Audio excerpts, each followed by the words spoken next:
You didn't learn survival skills. You learned a highlight reel of lethal folklore passed down by people who never tested any of it. Here are 44 myths that end with a body bag. 1. Somewhere between every Western film ever made and a deeply misplaced sense of heroism, you absorb the idea that a snakebite demands immediate action involving a knife and your own mouth. You slash an X across the puncture, apply suction, and congratulate yourself on saving the day. Here is what you actually accomplished. Nothing medically useful, and 2 new problems layered on top of the original one. Venom enters the lymphatic system within seconds of a bite. By the time you finish panicking and locate your pocket knife, the venom has already left the bite site entirely. You are sucking on a wound that no longer contains the thing you are trying to remove. Meanwhile, your mouth is carrying over 700 species of bacteria, and you have just introduced that entire population into an open puncture wound. If you have so much as a small cut on your gum or a minor mouth sore, you are now absorbing venom directly through your own mucous membrane. Congratulations! You have upgraded a single emergency into 2 simultaneous ones. The American Red Cross formally removed this technique from its first aid guidelines in 2002 after decades of evidence showing it caused more harm than it prevented. The correct response is to keep the victim calm. Immobilize the bitten limb below heart level. Reduce movement to slow the spread, and reach anti-venom as fast as possible. You are not a medic. You are a person who just turned 1 emergency into 2, and neither of them involves you looking cool. 2. Every crocodile encounter you have ever seen, dramatized, ends the same way. The person runs in wild zigzags because everyone knows these ancient reptiles cannot turn fast enough to catch a laterally moving target. It sounds reasonable. It is also a reliable method for keeping yourself inside the strike zone longer than any straight-line alternative would allow. A saltwater crocodile can reach 11 miles per hour on land in a short explosive burst.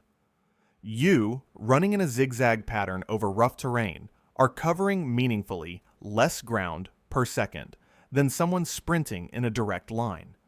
The zigzag strategy was almost certainly misapplied advice, originally given for evading certain dog breeds and incorrectly transferred to reptiles at some point in the chain of campfire wisdom.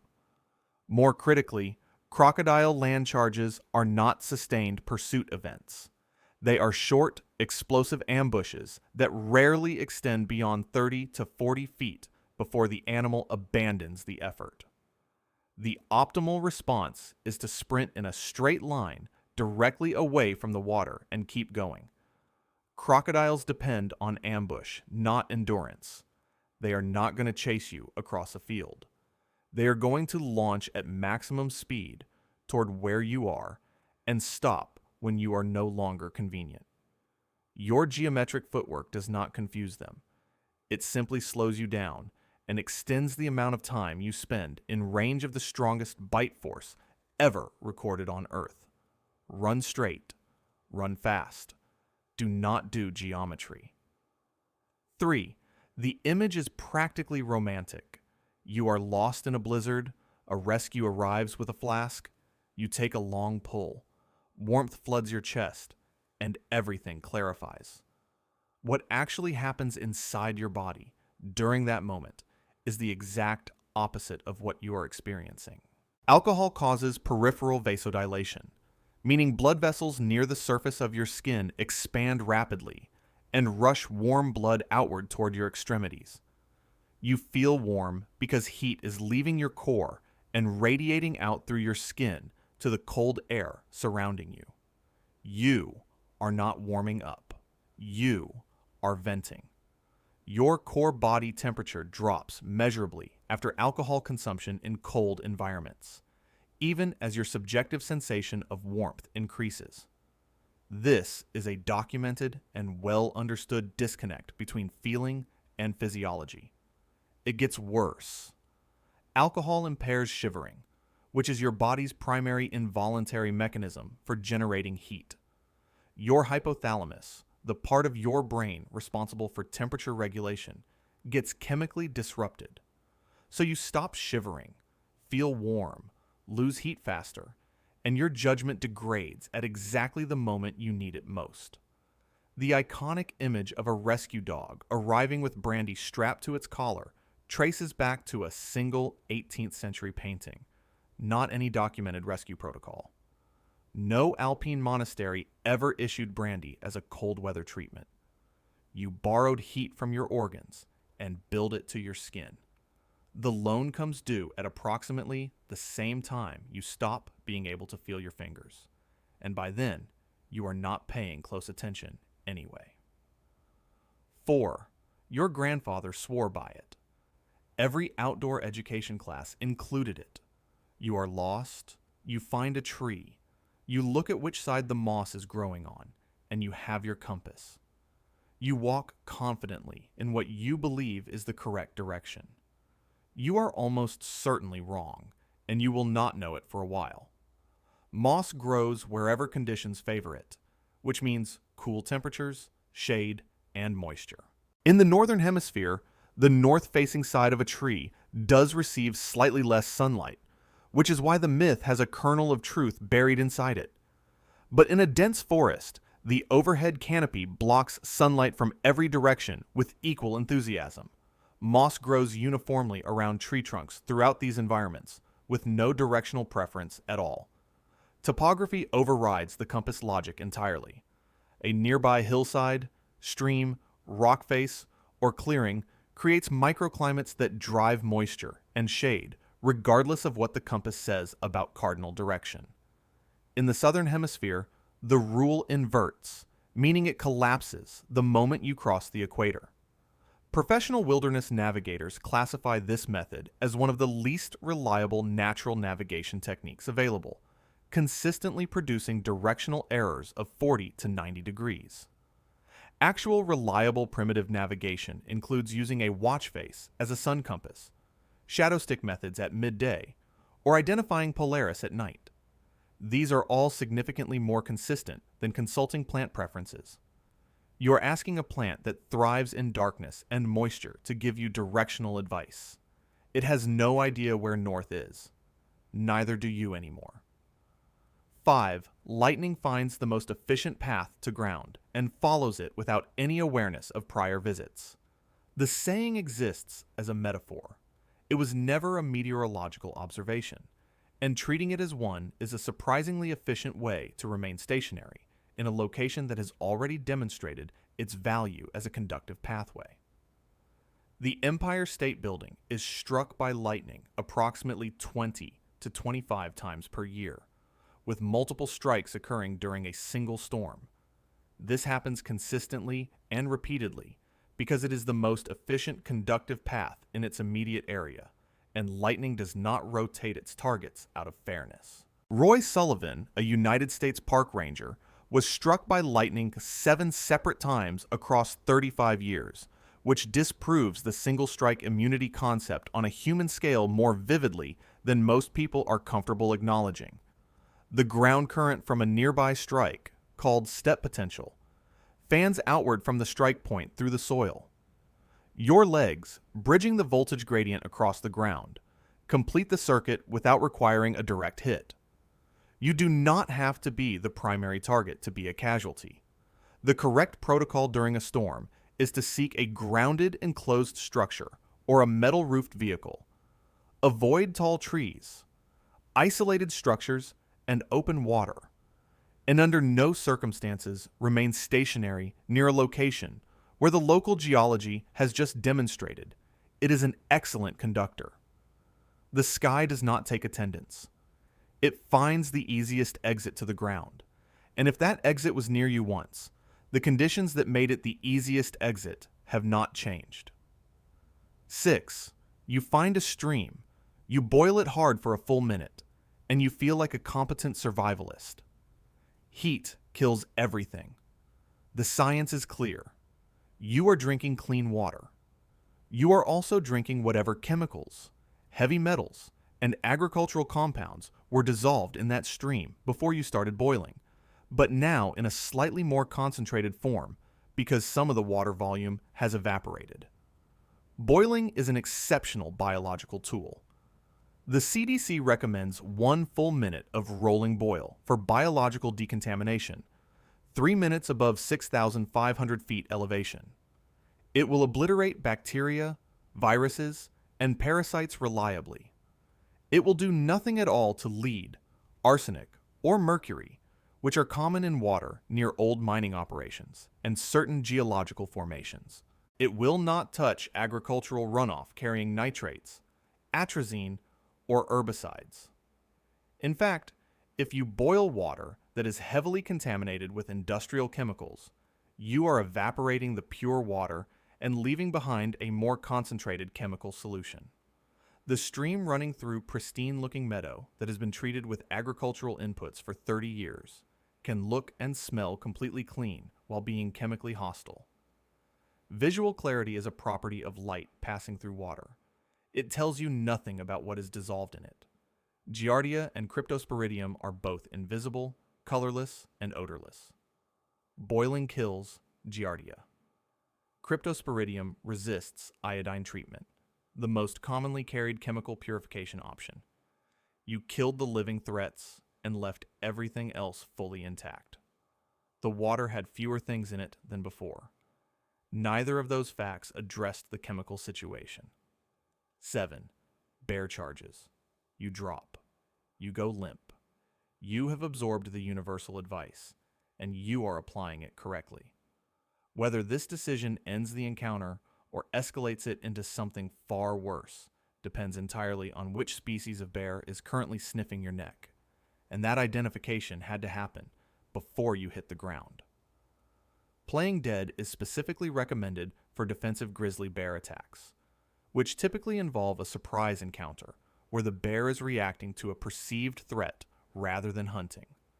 The bear wants to neutralize what scared it, not eat what it found. Going limp signals that you are no longer a threat, and the encounter often ends. For a black bear attack, playing dead is actively counterproductive. Black bears are opportunistic and predatory in their attack behavior. A motionless, unresponsive target reads as easy prey, not as a resolved threat. For a predatory grizzly attack, which occurs at night or when a bear stalks you over distance, playing dead is also the wrong response. You need to fight back aggressively in both of those scenarios. Distinguishing a grizzly from a black bear under acute stress requires noticing the pronounced shoulder hump, dished facial profile, and shorter rounded ears of the grizzly, an identification that most people cannot perform reliably while their adrenal system has fully overridden their cognitive function. Bear spray has been shown to be statistically more effective than firearms at stopping bear attacks across multiple peer-reviewed studies. The rule requires correct species identification at close range during the worst moment of your day. 8. The sting hits. The advice arrives immediately, and your companion is already volunteering. You are applying what you believe is advanced field medicine learned from decades of popular culture. You are chemically signaling the remaining stinging cells in the wound to complete their delivery. Jellyfish tentacles leave behind thousands of microscopic nematocysts embedded in the skin. These are stinging cells that have not yet discharged their venom payload. They are still loaded. Nematocysts discharge in response to osmotic change, which means a shift in the salt concentration of the fluid around them. Fresh water triggers this response. Human urine averages a salt concentration far below that of seawater, which is exactly the osmotic trigger that causes embedded nematocysts to fire simultaneously when applied to the sting site. You are not neutralizing anything. You are pulling the trigger on thousands of tiny syringes that were still deciding what to do. A mainstream television program in the late 1990s embedded this technique so thoroughly into popular consciousness that it has proven resistant to correction despite 2 decades of consistent medical consensus against it. The scientifically supported treatment is a plain seawater rinse, followed by careful removal of visible tentacle material using a card or stick rather than bare fingers, which would sting your hands, followed by application of heat or vinegar depending on species. Your good intentions, your biological waste product, and your companion's dignity have combined to make the venom injection significantly more thorough. Medical science appreciates the field data. The outcome is yours to manage. 9. It is raining hard, and the forest provides a canopy. The largest tree nearby offers the broadest coverage. You step underneath it, pull your collar up, and wait out the storm in what feels like a reasonable decision. You have positioned yourself next to a preferred lightning strike point in a way that does not require a direct hit to end badly for you. Tall trees act as preferred lightning strike targets because they provide an efficient conductive path to ground in otherwise flat or moderately elevated terrain. Lightning selects the easiest route, not the fairest one. When a strike hits a tree, the current travels down the trunk and fans outward through the root system and surrounding soil in a pattern called step potential. Anyone within approximately 15 meters of that strike point can be killed by ground current without receiving a direct bolt. The splashback effect, where current arcs from the tree to a nearby standing person, accounts for a significant percentage of lightning casualties that are attributed to tree shelter decisions. Oak trees are struck more frequently than many other species due to their high moisture content, deep root systems, and tendency to be the tallest tree in their immediate environment. The correct protocol during an electrical storm is to seek a low-lying area away from tall, isolated objects. Adopt a crouch position on the balls of your feet with feet together to minimize ground contact, and accept being wet. Getting rained on is a temporary discomfort. You are dry and positioned next to the largest lightning rod in your immediate area. 10. The desert. No water. A giant cactus within reach. You have seen this scenario resolved in every survival film produced in the last 60 years. You hack it open, extract the fluid, and survive on what nature conveniently provided. Most cactus fluid is a concentrated alkaloid solution that will give you nausea, vomiting, and diarrhea, which in a desert dehydration scenario is a direct route to accelerated death from fluid loss. The barrel cactus, which is the one most commonly cited in the myth, contains a thick, viscous fluid high in oxalic acid and various alkaloids. The fluid is not water, it is a metabolic storage medium with a chemical composition that is hostile to human digestion, particularly when the gut is already stressed by dehydration. Consuming it causes the exact symptoms that make dehydration worse faster. There is one partial exception. The fishhook barrel cactus in certain geographic ranges contains slightly less toxic fluid and has been consumed in dire emergencies, but even this is a minimal and last resort option. The iconic saguaro, the tall columnar cactus of the American Southwest, provides no accessible fluid without specialized tools and produces edible fruit only seasonally. Actual desert water sourcing, prioritized by survival experts, includes digging 2 feet down at the outer bend of a dry riverbed, collecting morning dew from vegetation surfaces before the sun burns it off, and constructing a solar still. The desert gave you a plant specifically engineered to store water in a format nothing else can access.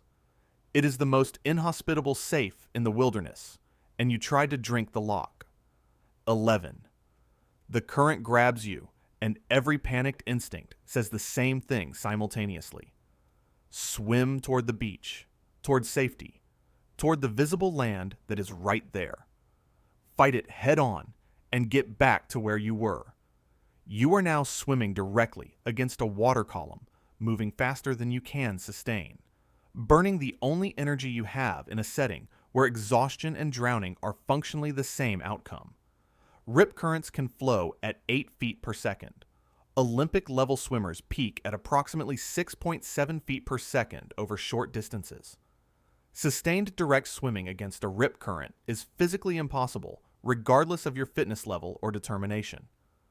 Rip currents cause approximately 100 deaths per year in the United States and account for 80% of lifeguard rescues. Nearly all fatalities involve swimmers exhausting themselves, fighting the current in exactly the wrong direction. The current is typically 20 to 100 feet wide and extends roughly 50 to 100 yards offshore before dissipating. It does not pull you underwater. It pulls you outward. The correct response is to swim parallel to the shoreline until you clear the narrow channel, then angle back toward the beach at a diagonal. If you are already exhausted, float on your back, conserve what energy remains, and signal for help.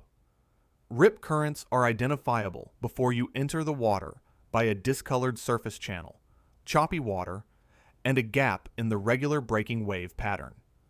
You picked a fight with the ocean using your arms and your determination. Swim sideways. The ocean cannot turn its head. 12, one wrong step, and you sink. The more you struggle, the faster you go down. You have seen the same scene play out across decades of adventure films, and you have absorbed it as fact.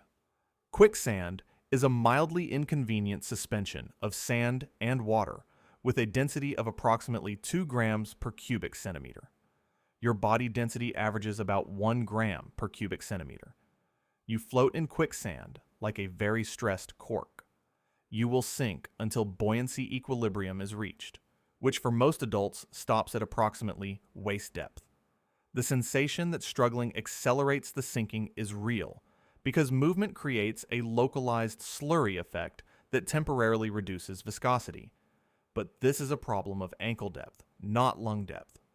The actual dangers are not submersion. They are being stuck in place during a rising tide, being immobilized in direct sunlight without water, or being on a slope where you cannot generate enough leverage to extract yourself. A 2005 study published in the journal Nature confirmed that extracting a foot from quicksand at any reasonable speed requires approximately the same force as lifting a medium-sized vehicle. This is because suction forms around the trapped limb as it tries to release. The correct extraction technique involves slow rocking movements to introduce water into the space around each limb, reducing suction, then leaning backward to distribute weight and pulling limbs free one at a time. It is not trying to swallow you. The danger is what is happening while you are annoyed and stationary, not what the movies claimed was happening to your lungs. 13. Shark circles. You cock your fist, aim for the snout, and deliver what you have been told will be a definitive deterrent strike. You are throwing a punch through a medium 800 times denser than air, at a continuously moving target built like reinforced cartilage, located directly adjacent to the world's most comprehensive set of teeth. Underwater punch force is dramatically reduced before impact. Water resistance absorbs the majority of your striking velocity, leaving the blow a fraction of its surface level power. The snout is a fast, streamlined, and continuously moving target. Missing by inches places your arm directly into bite trajectory, which is the opposite of the outcome you were attempting to produce. The snout itself is not particularly vulnerable. It is cartilaginous and structurally built to handle collision with prey. The ampullae of Lorenzini, the electroreceptor organs concentrated around the snout area, are sensitive, but the nose as a strike target is not the vulnerability the myth assumes. Genuinely sensitive targets are the eyes and the gill slits, areas sharks instinctively protect, and which produce a reliable flinch reflex when contacted. Most shark attacks are investigatory encounters involving a single bite followed by retreat. The animal is checking what you are, not committing to a meal. Swimming calmly, maintaining eye contact without aggression, and moving slowly backward toward a reef or wall removes the unfamiliar object in open water context that triggers most investigatory bites. You are attempting precision targeting on a moving apex predator while managing your own buoyancy. Aim for the eyes. the nose punch looks better on film than it performs in water. 14. You know the rule. 3 minutes without air, 3 days without water, 3 weeks without food. You have 72 hours. You feel like you have time to assess the situation, build a shelter, start a signal fire, and make a plan. That timeline was generated under controlled conditions with sedentary subjects at comfortable ambient temperatures. It was never designed as a field planning number, and the conditions that produce a 3-day window are almost never the conditions that put someone in a survival situation requiring water urgency in the first place. At 100 degrees Fahrenheit, in direct sunlight with moderate physical activity, dangerous dehydration can onset within 1 to 2 hours. Heat exhaustion progresses to heat stroke rapidly without hydration or shade. The rule tells you about the biology, not the environment. Cognitive impairment begins at approximately 2% body weight water loss. In a person weighing 180 pounds, that is less than 4 pounds of fluid. Decision-making degrades precisely when decisions matter most, and it degrades before you feel like something serious is happening. At 10% body weight loss from dehydration, muscle cramps, vision deterioration, and inability to sustain walking make self-rescue essentially impossible. In desert environments, survival experts consistently recommend drinking all available water and seeking shade rather than rationing it across an arbitrary timeline. Rescue teams routinely find dehydrated people who collapsed carrying partially full containers. The rule was written in a comfortable laboratory. You are not in a comfortable laboratory. Your timeline is being burned at a multiplier the rule never accounted for. 15. Snow is frozen water. Water is the thing you need. There is snow covering every surface in every direction. The solution seems so obvious it barely registers as a problem. Your body has to raise every gram of that snow from below freezing to 98.6 degrees Fahrenheit, using only the thermal reserves it is already struggling to maintain, and you get a comparatively modest amount of water in return for a significant metabolic cost. Melting snow internally requires approximately 80 calories of heat energy per 100 grams of snow consumed. In a hypothermic or near hypothermic state, this process accelerates the core temperature decline you are already working against. Snow also contains roughly 6 to 30% actual water by volume, depending on density. You are moving large quantities of cold mass through your digestive system for a modest hydration return while paying for the transaction in body heat. Ground-level snow, which is what most people in a survival scenario access, accumulates animal waste, bacteria, and particulate contamination. It is not sterile despite its appearance. Cold air also suppresses thirst sensation, which means dehydration in winter conditions is underestimated as a risk because you do not feel as thirsty as you are. The correct technique is to pack snow into a dark-colored container and hold it inside your clothing to melt it slowly using residual body warmth, or to melt it over any available heat source before consuming. You are borrowing heat from your core to process a snack that is mostly air. Your body is running low on exactly the resource you just agreed to spend. 16. You learned it in swim class. Flip over, spread out, let the water hold you. Rest, breathe, and wait for rescue. It is a legitimate technique, and it is far less reliable in rough open water, cold temperatures, and ocean conditions than the calm pool environment where most people learned it. Cold water immersion triggers the cold shock response in the first 30 to 90 seconds. This produces involuntary gasping, hyperventilation, and sudden cardiovascular stress that can cause drowning before exhaustion or hypothermia even become relevant factors. Your plan to float calmly runs directly into this involuntary physiological cascade in cold water, and it does not matter how good a swimmer you are. The heat escape.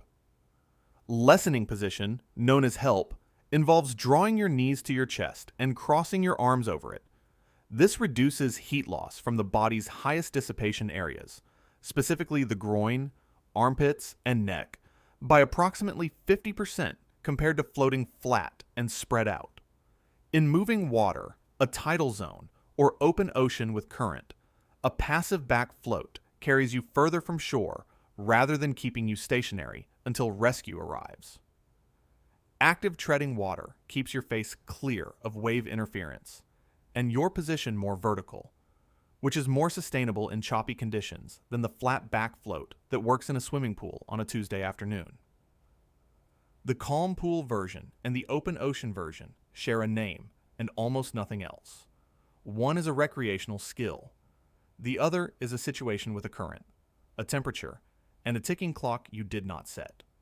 17. Water rises. You go up. Higher is drier and safer. It is the most instinctive logic available, and it has killed people in canyons with clear skies directly above them. Flash floods arrive without any local weather warning because the rainfall driving them can occur 40 to 60 miles upstream in a drainage catchment area that you cannot see and may not even know about. A completely dry canyon under a blue sky can receive a 15-foot wall of water and debris moving at 30 miles per hour because a rainstorm hit the headwaters of that drainage system while you were setting up a comfortable camp in what looked like a perfect spot. Canyon walls prevent lateral escape.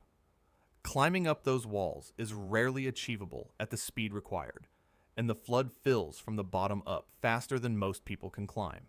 The survivable version of high ground in a flash flood scenario is completely lateral to the drainage path, which means on a hillside, ridge, or plateau outside the canyon system entirely, not on a ledge partway up the inside of the drainage corridor. Flash flood water carries debris loads that include boulders, uprooted trees, and vehicles, producing trauma injuries separate from and in addition to drowning. NOAA data shows that over 80% of flash flood deaths involve people who had access to genuinely high ground in the broader geographic sense, but positioned themselves incorrectly within the landscape.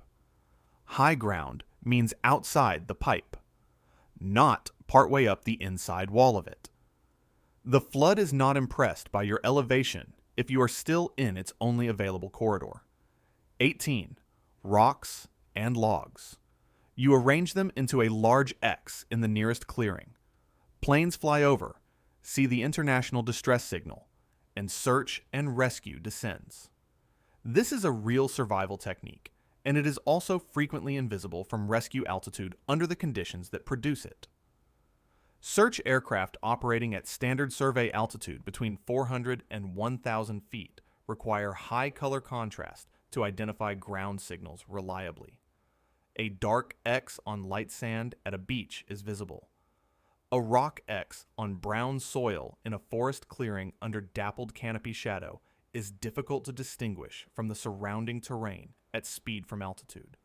Signal arms need to be a minimum of 10 feet in length to be consistently identifiable at survey altitude. Reflective materials, including emergency space blankets, mirror glass, and metallic wreckage surfaces, are dramatically more visible than shaped objects at distance because they produce a distinctive flash signature detectable far beyond the range at which visual pattern recognition functions. Fire and smoke are statistically the most effective ground-to-air signals because they produce both visible and thermal signatures. Black smoke from burning synthetic materials contrasts against green forest. White smoke from adding green vegetation to a fire contrasts against desert terrain. 3 of anything in a triangle pattern, including 3 fires, 3 whistle blasts, or 3 gunshots, is the universal distress signal more widely recognized by active search personnel than a ground X formation. You arranged a message for a reader traveling at speed over terrain that looks identical in every direction. Make something that flashes, burns, or makes noise. The rocks are trying their best, but they are very quiet. 19. The tourniquet is the nuclear option. You save it for the absolute final moment because the limb is the price of using it. This belief has killed more people from preventable blood loss than tourniquet complications have ever claimed limbs, and that gap is not particularly close. The belief derives almost entirely from World War I and World War II era improvised tourniquets constructed from belts and bootlaces, applied incorrectly, and left on for 6 to 12 hours without monitoring. That is a practice with no resemblance to current standard of care. Modern military medicine, shaped by combat experience in Iraq and Afghanistan, established clearly that early tourniquet application within the first few minutes of severe limb hemorrhage is life-saving with acceptable limb preservation outcomes. Professionally applied tourniquets left in place for under 2 hours have extremely low rates of permanent nerve or vascular damage. The tissue damage threshold is approximately 4 to 6 hours of application. Exsanguination, which is blood loss, is the leading cause of preventable death in trauma situations. A person in hemorrhagic shock loses functional decision-making capacity within 2 to 4 minutes and dies within 3 to 10 minutes without intervention. The Hartford Consensus, adopted by the American College of Surgeons, now recommends tourniquet application as an immediate first response to uncontrolled limb hemorrhage and specifically rejects the last resort framework as a cause of preventable deaths. Apply the tourniquet. You were so committed to saving the limb that you lost the person attached to it. The limb was not going to thank you from the ground. 20. You have a reliable sense of direction. You grew up outdoors. You know your gut compass, and you have never had serious reason to doubt it. You are also walking in a circle right now, and you will not know it until you recognize your own footprints in the ground ahead of you. A 2009 study published in Current Biology tracked subjects navigating in forests and deserts without visual landmarks. All participants believed they were walking in straight lines. All of them deviated into circular paths within minutes of losing external reference points. The drift is caused by asymmetrical biomechanics. Microscopic differences in leg length, stride rate, and muscle strength between your left and right sides produce a consistent directional bias that accumulates gradually until your path curves back on itself. Visual landmarks suppress the circular drift actively. Even a distant ridge line, a sun position, or a prominent peak is sufficient to hold a reasonably straight course. Dense forest, fog, overcast skies, and featureless terrain remove these anchors entirely, and your internal compass takes over with great confidence and consistent inaccuracy. People lost in wilderness repeatedly travel through their own previous tracks without recognizing them and interpret the familiar surroundings as being close to a way out when they are simply near their own prior position. The correct navigation instruction is to follow terrain features rather than internal bearing. Follow a stream downhill. Track a ridge line. Outsource your navigation to geography, because geography does not have asymmetric legs. Your internal compass is extremely confident and has not been calibrated since you were born. 21. Stay put. Every survival guide says it. Rescuers search for stationary targets. Movement gets you more lost. You sit down, you stay warm, and you wait for the search party that is already looking for you. The stay put rule applies when specific and defined conditions are met. People know you are missing. They have a last known position to start from.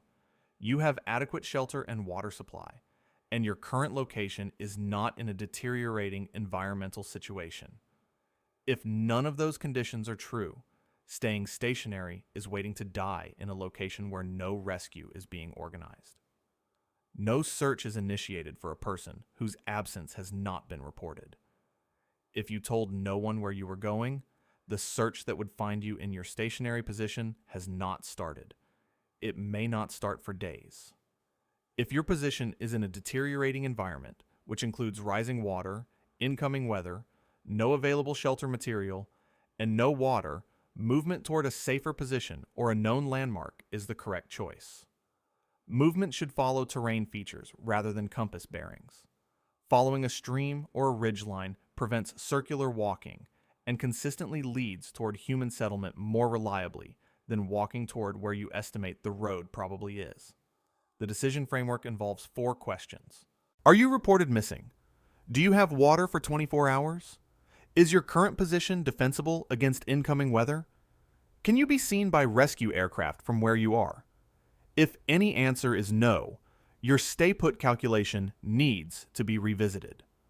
Staying put is advice for a person with a search party. Check whether you have one before committing to it. 22. Bees give chase. The pond is right there. You dive in. They hover for a moment, and the water protects you. This is the version of the story that works in the version of reality, where bees give up after a few seconds and move on with their afternoon. Africanized honeybees have been documented hovering over water surfaces for over an hour, waiting for a submerged target to surface.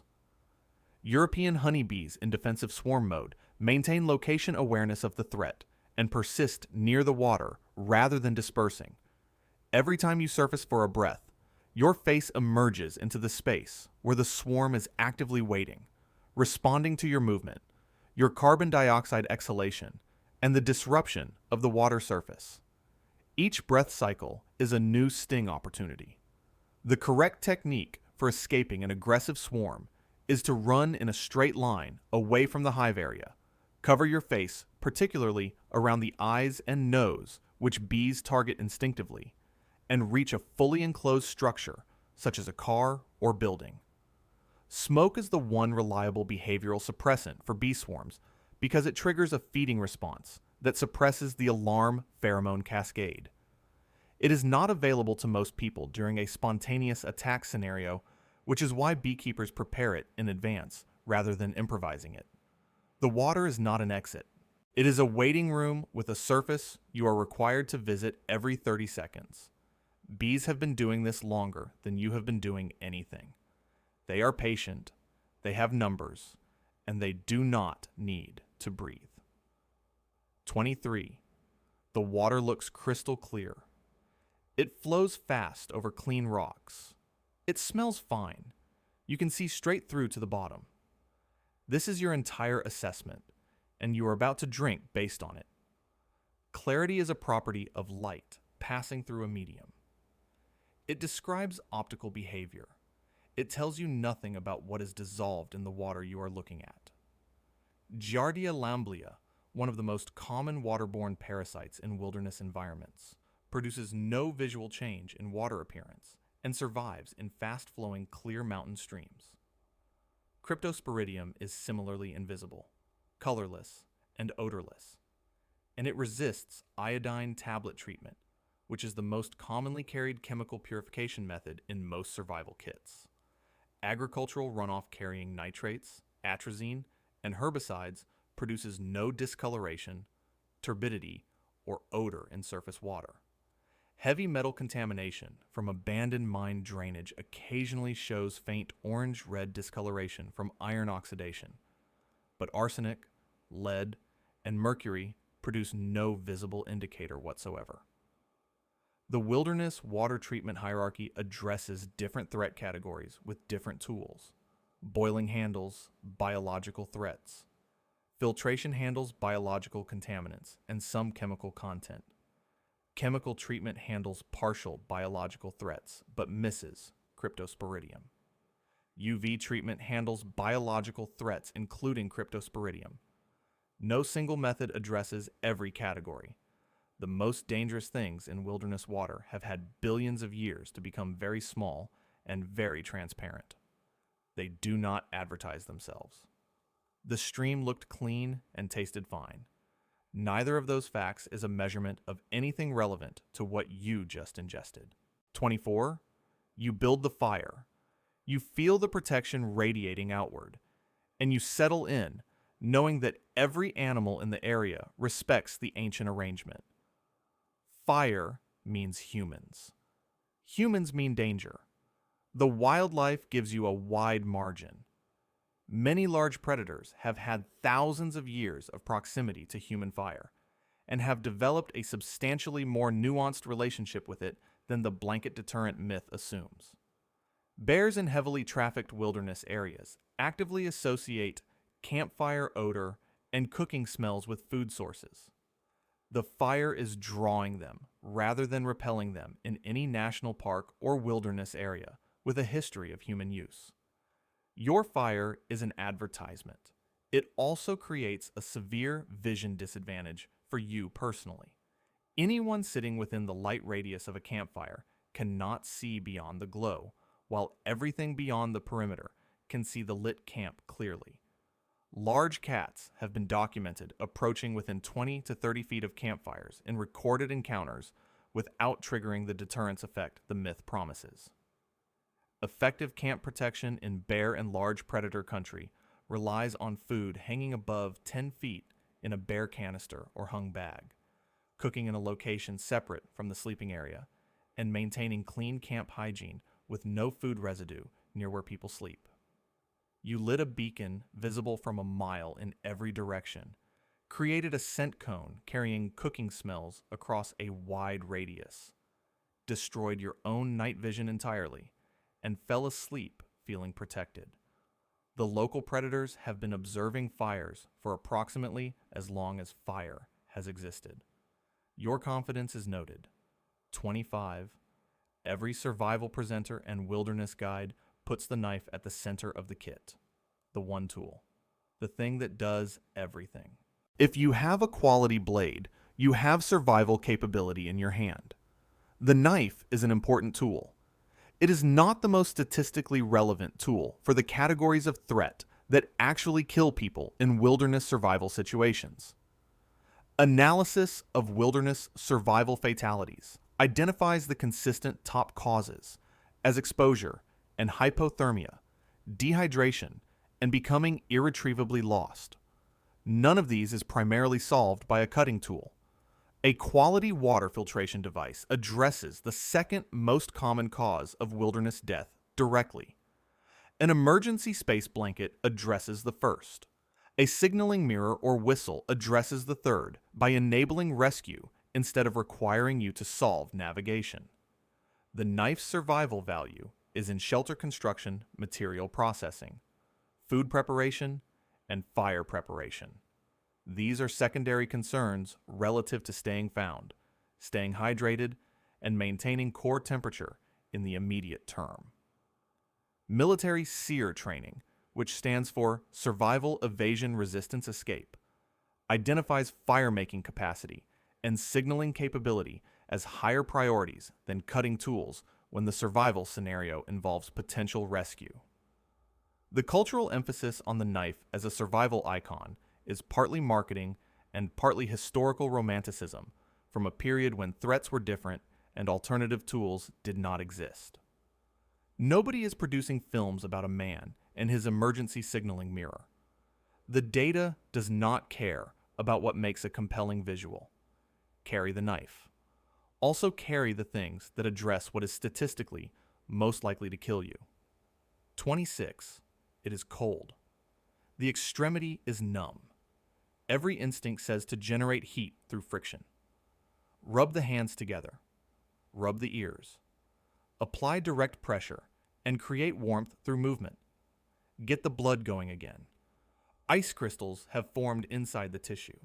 They have sharp edges. Rubbing them moves the crystals mechanically through the surrounding cellular structure, rupturing cell membranes in a pattern that converts potentially reversible damage into confirmed permanent damage.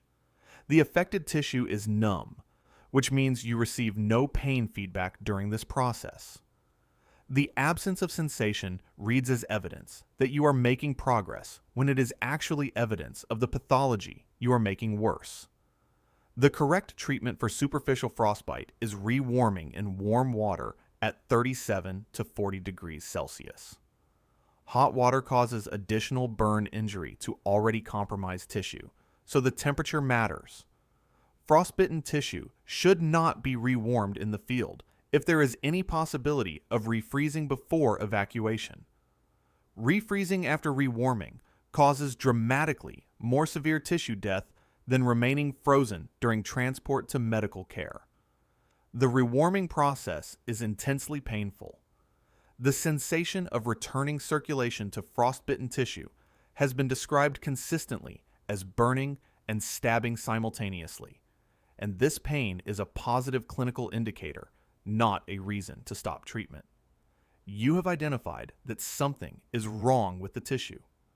Rubbing frozen things generates friction and shatters the crystals inside them. You are performing exactly the wrong action with exactly the right level of confidence. Put it in warm water and leave it alone. 27. You have a fully charged phone. It has GPS mapping, satellite imagery, a compass app, a flashlight, and every emergency resource you could want. You feel more equipped than any generation of wilderness travelers who came before you. The phone depends on battery charge, cell tower proximity, and satellite signal acquisition, and it becomes an expensive flashlight the moment any one of those dependencies is unavailable. GPS on a smartphone requires active satellite signal. Canyons, dense forest, and terrain that blocks the sky significantly degrade or eliminate GPS accuracy in exactly the environments where people most often become lost. Emergency calls require cell tower proximity. The emergency call's only message means the phone has located any available network tower, but deep wilderness, offshore locations, and mountainous terrain have systematic dead zones that no carrier covers. Cold temperatures reduce lithium-ion battery performance measurably. A fully charged phone in warm conditions can lose 30 to 40% of effective battery life at temperatures below 32 degrees Fahrenheit. Dedicated emergency devices, called personal locator beacons, transmit directly to search and rescue satellites on a dedicated frequency and function without cell towers in any location on Earth with a clear sky view, with battery life exceeding 24 hours of active transmission. Digital maps require downloaded offline data to function without signal. Most people have not downloaded offline maps for the areas they are traveling and discover this after losing coverage. The PLB does one thing. It does not care what the weather is doing, what the terrain is, or how cold it has gotten. It finds that useful. 28. Shelter first. Before water, before fire, before signaling. Every priority framework you have encountered puts shelter at the top of the list. Build the structure, then address everything else. Shelter is the first priority under a specific and defined condition, which is when hypothermia represents an immediate and escalating threat. It is not a universal opening move that applies to every survival scenario regardless of environment or temperature. The traditional rule of threes provides a contextual framework. 3 hours without shelter in harsh conditions represents an approximate hypothermia timeline in cold and wet environments. In a desert at 110 degrees Fahrenheit, spending significant time and energy building a shelter before securing water accelerates dehydration-driven death rather than preventing exposure-driven death. The energy cost of building an adequate debris shelter is substantial. Burning calories and water through physical exertion to construct a structure in a warm environment reduces your survival margin against the actual active threat in that environment. Signaling for rescue is often the highest leverage action in the first hours after becoming lost or stranded. Being found in 6 hours requires no shelter, no long-term water management, and no wilderness survival strategy whatsoever. In cold, wet, and windy conditions with dropping temperatures, shelter becomes the first priority because hypothermia is the most time-compressed threat in the scenario, and the priority hierarchy holds correctly. The priority list is ranked by the conditions you are actually in, not by a universal first morning checklist. Building a shelter in 90-degree heat is trading water and energy for a structure you do not yet need. 29. The avalanche triggers above you. You run downhill, gravity assisted, as fast as possible. Everything below is safety. A slab avalanche can reach 80 miles per hour within the first 5 seconds of release. You run at approximately 15 miles per hour on flat ground, less on a slope, and considerably less in knee-deep snow. There is no version of this race that you win by running downhill in the center of the slide path.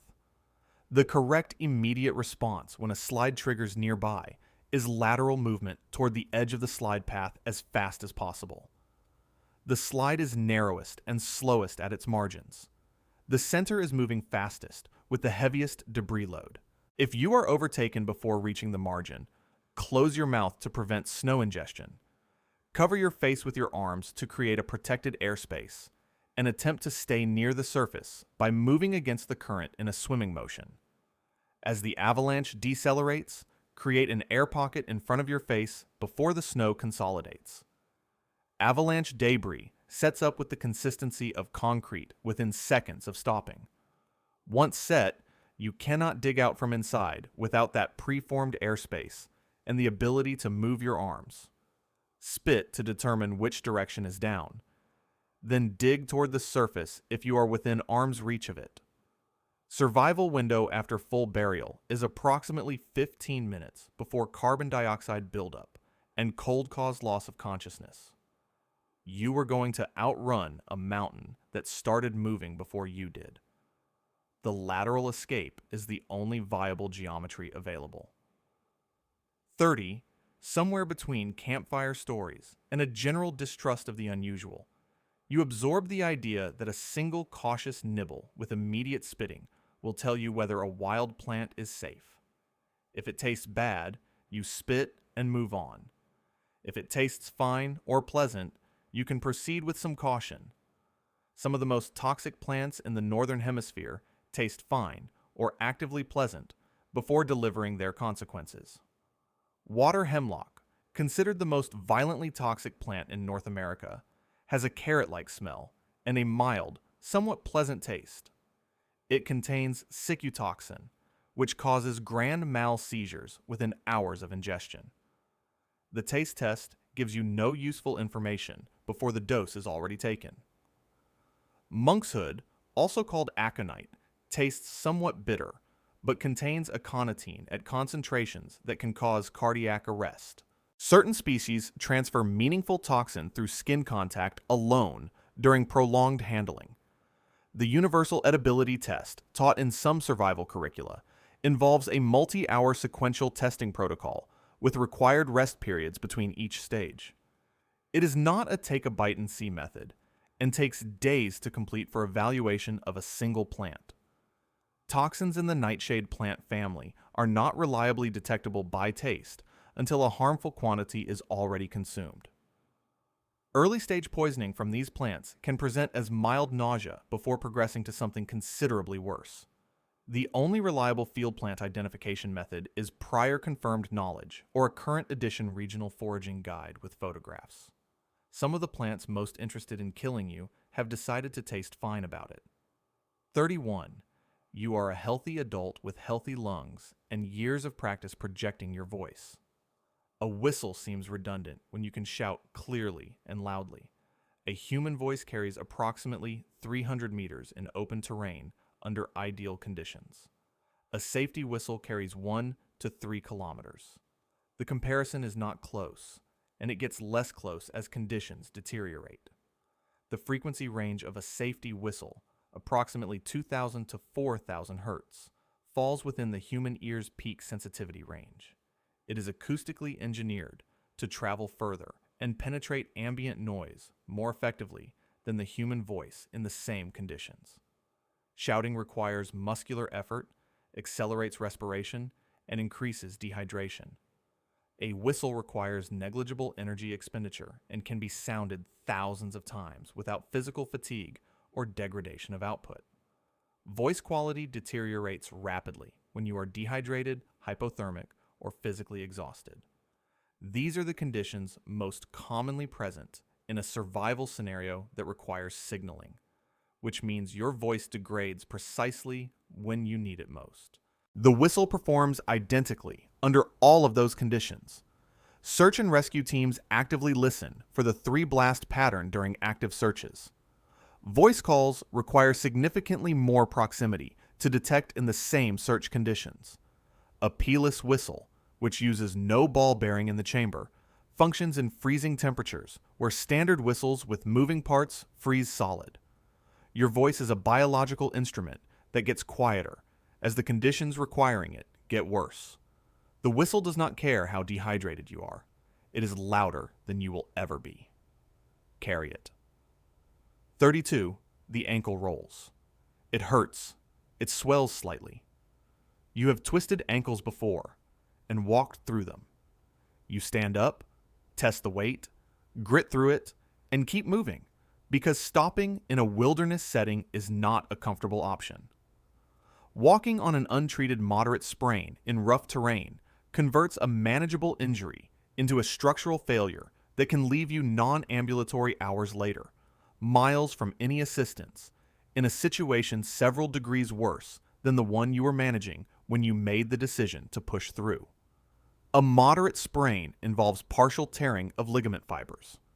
Continued weight bearing without stabilization produces progressive tearing that can convert a grade 2 injury into a grade 3 complete rupture over hours of walking on uneven terrain. Inflammation in the first 24 hours after a sprain causes tissue swelling that compresses circulation and nerve supply to the foot. An ankle that is ambulatory at the moment of injury can become non-weight bearing within 2 to 4 hours without intervention. The RICE protocol applied within the first 30 to 60 minutes, which stands for rest, ice, compression, and elevation, significantly reduces swelling, inflammation progression, and long-term recovery time. In a wilderness context, field improvisation for stabilization includes stuffing the boot with padding material, lacing it tightly above the ankle as a compression device, and using an improvised walking stick for weight transfer. Walking on a compromised ankle in rough terrain also carries secondary injury risk. A stumble on an already destabilized joint produces the kind of fracture that requires a different category of help entirely. Walking it off is survivable advice for a parking lot. The distance between here and the parking lot is the problem. 33. Drowning is loud and visible. Arms wave. Someone calls for help. There is splashing and obvious distress that gives everyone nearby time to respond.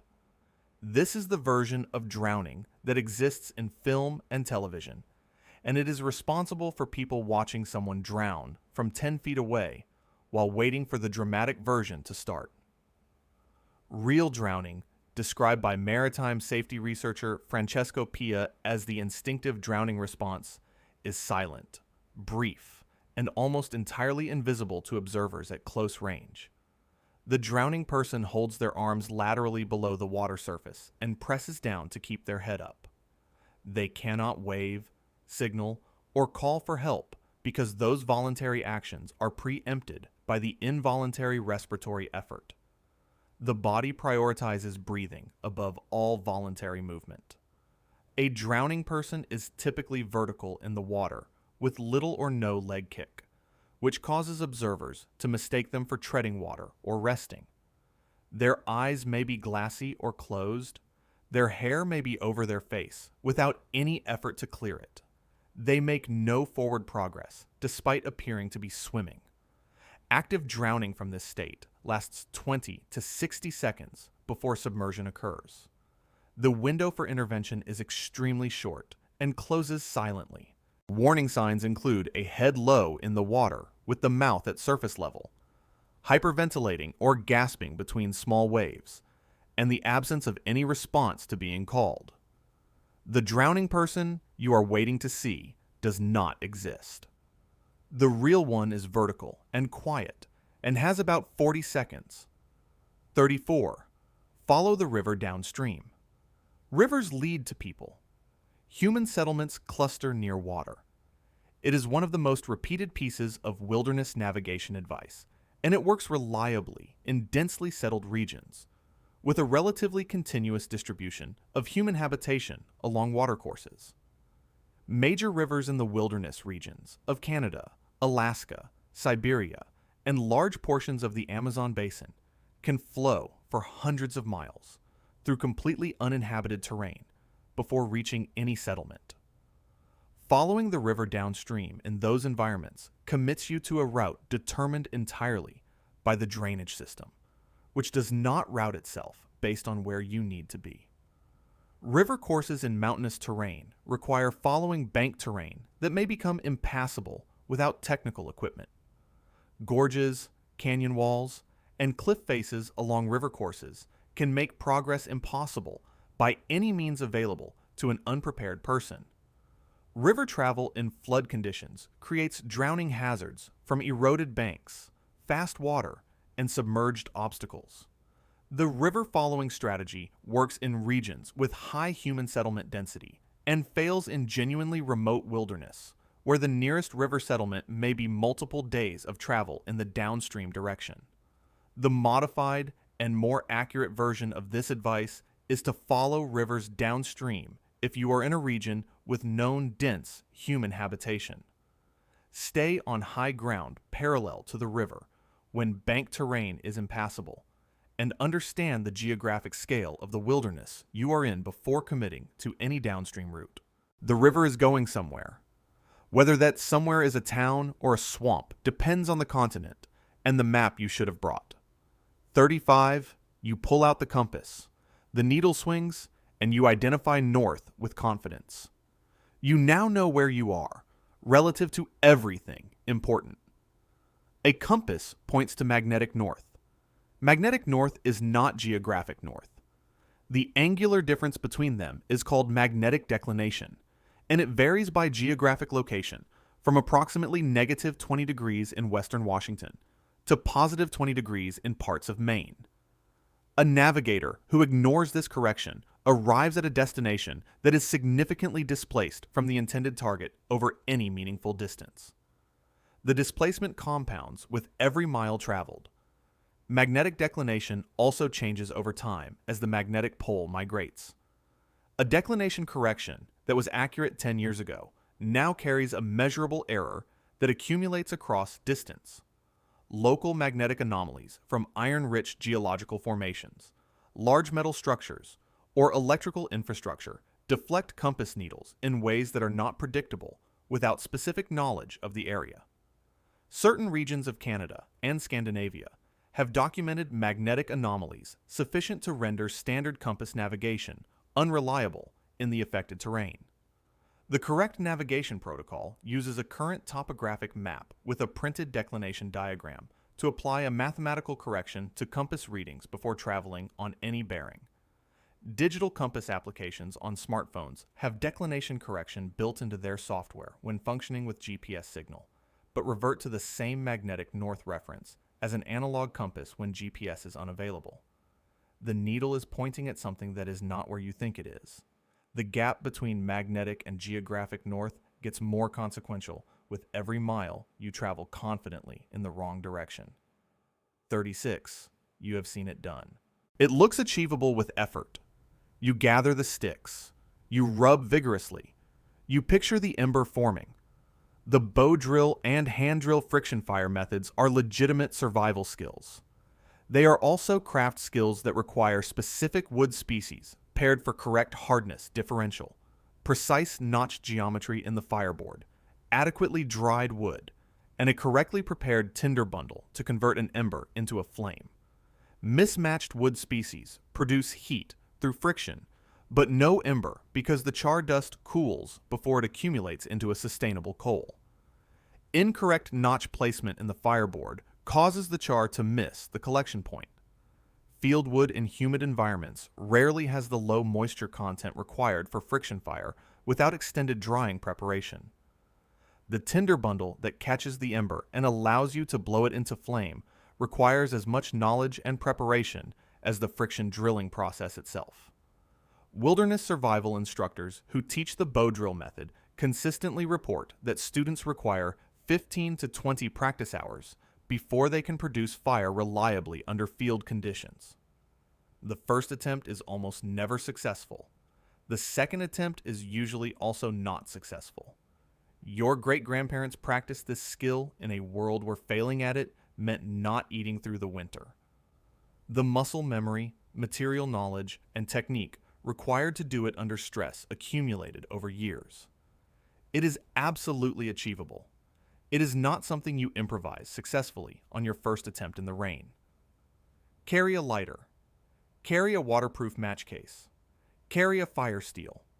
Practice the bow drill in your backyard because it is a genuinely useful skill with a significant learning curve. 37. The full moon lights up the landscape. You can see terrain features around you and feel confident moving. The moon provides approximately 1/400,000th the illumination of sunlight. This is not a meaningful working light level for terrain navigation. The human eye in low light conditions shifts from photopic vision, which is cone-based, color-capable, and detail-oriented, to scotopic vision, which is rod-based, monochromatic, and motion-sensitive. Depth perception deteriorates substantially in rod-dominant vision because depth cues rely heavily on color contrast and fine detail processing that scotopic vision cannot provide. Terrain features that are clearly readable in daylight appear as flat, undifferentiated gray surfaces in moonlight. Path edges, drop-offs, rock faces, and stream banks lose their dimensional information. Shadow perception under moonlight is reversed and unreliable. Shadows can appear as solid surfaces, and solid surfaces can appear to have no depth, which produces misjudgments about step placement, footing stability, and ground level. Moving through rough terrain at night significantly elevates the risk of ankle sprains, falls, and directional disorientation compared to making camp and moving at first light. In wilderness survival, the energy and rest benefit of stopping at dark generally outweighs the progress benefit of nighttime movement in unfamiliar terrain, regardless of available light level. Experienced wilderness travelers minimize nighttime movement in unknown terrain as a standard practice. The moon has lit up everything equally in a way that removes all the dimensional information your brain uses to evaluate terrain. You can see that objects are there. You cannot reliably determine which ones are holes. 38. You have a cut. You have a bottle with alcohol in it. The alcohol will sterilize the wound. Every field medicine scene in every film has confirmed this protocol, and you are applying it with confidence. Commercial spirits available in most contexts are 40% ethanol at standard proof. Effective antiseptic alcohol concentration for pathogen kill in wound disinfection is 60 to 90% ethanol. The product you are applying does not meet the minimum threshold for reliable sterilization of the pathogens most likely to infect an open wound. Even at sufficient concentration, applying alcohol to an open wound kills fibroblasts, which are the cells responsible for tissue repair and wound closure. The antiseptic effect on pathogens comes at the cost of damaging the repair mechanism. The correct field wound treatment is irrigation with clean water under pressure. A syringe, a bag with a small hole, or the corner of a sealed container all provide high-pressure wash that physically removes bacterial load from the wound through mechanical action rather than chemical kill. Antiseptic wipes containing benzalkonium chloride or diluted povidone iodine solution are more appropriate antiseptic agents for open wounds because they target surface pathogens without destroying repair tissue to the same degree. The primary danger in wilderness wound management is not immediate infection, but delayed infection, developing over 24 to 72 hours. Keeping the wound irrigated, covered, and monitored for spreading redness, streaking, and fever matters more than a single antiseptic application. You applied a concentration insufficient to kill most bacteria and sufficient to damage your own cells to a wound that remains in a non-sterile environment. This is not the best use of the bottle. 39. Heat rises. This is physics. You position yourself in the elevated part of the shelter, on the higher sleeping platform, on the upper bunk. More heat collects there. You will be warmer. Your body is losing heat to the cold surface it is in direct contact with through conductive transfer at a rate that the warm air near the ceiling cannot compensate for. And the warm air near the ceiling belongs to the air rather than to you, regardless of how close you are to it.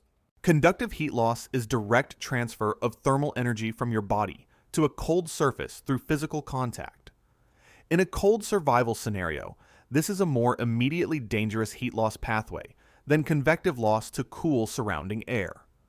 The ground in cold environments acts as a near infinite heat sink, drawing warmth continuously from any body resting on it. A 4-inch layer of dry grass, leaves, or pine needles placed between your body and the ground provides significant thermal resistance against conductive loss. This insulation layer has a greater practical warming effect on your core temperature than any elevated sleeping position within a shelter structure. Warm air rising to the ceiling does not transfer its heat efficiently to a sleeping person below it. Convective heat transfer requires direct contact or very close proximity in still air conditions. Military cold weather field manuals specifically identify sleeping platform insulation as a primary cold injury prevention measure. The instruction is to insulate the bottom contact surface first, then address top covering. The warm air near the ceiling is warm, and it will remain there without your participation. Insulate the interface between your body and what is draining it. 40. The ice surface looks uniform. You look for visual cues that give you a structural read.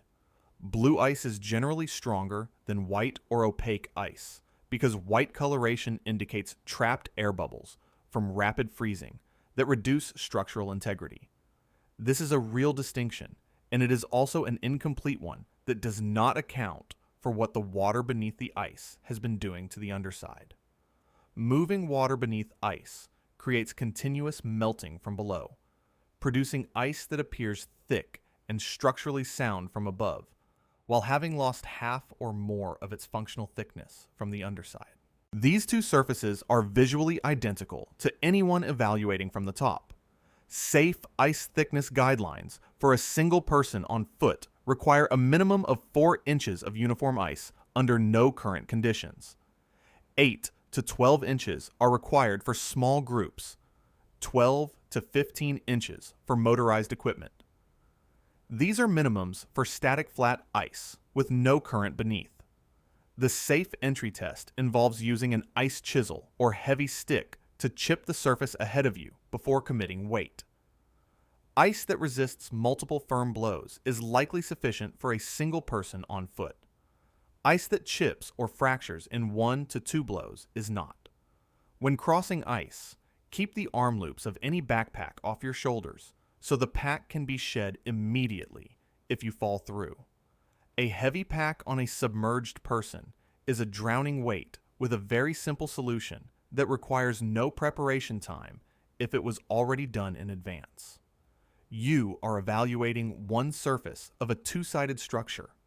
The underside does not report to you. 41. Insects are the rock bottom of survival food. The thing you consume when literally nothing else is available.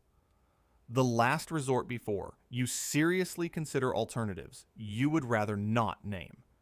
Insects are the most calorie-dense, protein-rich, widely available food source in almost every terrestrial ecosystem on Earth. Crickets contain approximately 121 calories per 100 grams, with a protein content of 20 grams per 100 grams, which is comparable to beef by weight and dramatically easier to obtain without hunting tools, trapping equipment, or any particular skill. Beetle larvae carry high fat content across many species, providing energy density per unit weight that makes them a primary caloric staple for indigenous communities across multiple continents who have been correctly evaluating their food environment for a very long time. Insects require far less energy expenditure to obtain than hunting or trapping any larger animal. They are stationary, abundant, found under bark and in soil, and require no tools to collect. The identification of which insects to avoid is straightforward in most environments. Brightly colored insects display warning coloration indicating chemical defense. Hairy caterpillars carry irritant, setae. Insects feeding on carrion or feces carry pathogen loads. Spiders and ticks carry venom and disease risk. Brief cooking destroys parasites and reduces bacterial load, making cooked insects substantially safer than most untreated water sources. You have classified the most abundant, highest calorie, easiest to obtain protein source in the environment as a last resort because of a social preference developed in a world that has grocery stores. The grubs were not waiting for desperation. They were waiting for practical thinking. 42. Low ground means shelter from wind. Depressions, ditches, and hollows feel protected. You get below the exposed ridge and the wind drops immediately. You feel immediately more secure in what the terrain has handed you. Low points in terrain collect cold air through katabatic drainage flow, which causes cold air to settle in valleys and depressions at night and makes them measurably colder than mid-slope positions in calm conditions. Any depression is a drainage convergence point. Rain and snowmelt flow toward it, producing rapid ground saturation that soaks insulation materials and accelerates hypothermia from the ground contact surface. In a lightning scenario, the correct position is a low crouch in a low-lying area that is not the lowest terrain feature in the immediate landscape. Ground current from nearby strikes fans outward from the strike point and converges toward the lowest terrain features in the local geography. A ditch is a current collector. Road drainage ditches are particularly dangerous during electrical storms because they are engineered ground current channels that also collect runoff at high volume with no upstream warning. Flash flood volumes can move through roadside drainage infrastructure in seconds. The correct shelter-seeking priority in a storm is an enclosed grounded structure or a metal-roofed vehicle first, then a low crouch position on stable elevated terrain away from isolated tall objects and drainage courses. The ditch feels like shelter because it is below the wind. It is also below the rain, below the cold air drainage, below the lightning ground current, and below the point where you can see what is coming. Being low is not the same thing as being safe. 43. When things get serious, instinct takes over. Your body will know what to do. People perform under pressure. Adrenaline clarifies everything. You will figure it out when the moment arrives. The acute stress response does increase short-burst physical performance. It also floods the prefrontal cortex with cortisol and adrenaline in a way that impairs planning, risk assessment, and complex problem solving, which are the specific cognitive functions that wilderness survival scenarios require. Tunnel vision is a documented effect of high acute stress. It causes people to fixate on a single aspect of the problem while missing contextual information that would improve their response significantly. A person fixated on keeping a fire burning may fail to build the signal fire that would produce rescue. A person fixated on finding water may walk away from a survivable shelter in deteriorating weather. The STOP acronym used in wilderness survival training, which stands for stop, think, observe, plan, exists specifically to interrupt the instinct-driven panic response and reinstate deliberate cognitive processing in situations where instinct is actively working against the correct action. People with no prior survival training and no practiced mental framework make the same predictable errors under stress. They move when they should stay. They stay when they should move. They exhaust resources too quickly. They fail to prioritize correctly. Research on pilot performance under emergency conditions consistently demonstrates that trained procedural memory produces dramatically better outcomes than untrained instinct. The survival skills that work under stress are the ones practiced until they are automatic. Your instinct is excellent at immediate physical threats and genuinely poor at multi-day resource management in a novel environment. It will be confident. It will need supervision from the part of you that prepared in advance. 44. And here is the one that makes every other item on this list possible. You learned all of this from someone who also never tested it.